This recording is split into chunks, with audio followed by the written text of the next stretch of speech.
এই দাদা, কি? চল আর বাড়ি বসে থাকলে হবে না রে। হ্যাঁ, এবার তো সত্যি বেরোচ্ছে নাকতে, জানিস আমার কালের মধ্যে ঠুকে যাচ্ছে।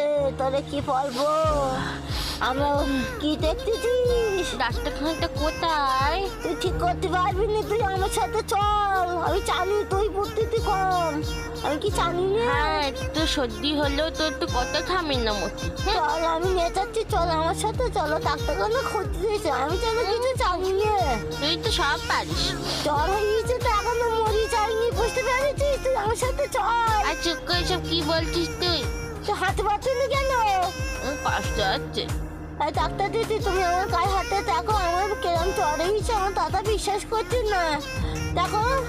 আর আমার নাক থেকে সত্যি বেরোচ্ছে শুধু। এমন ওষুধ তবু হয়তো না, আমাদের ঠিক হয়ে যায়, বুঝতে পেরেছো ডাক্তার দিদি? আর কোনোদিন ওই দাঁতের বাজার যাবো না।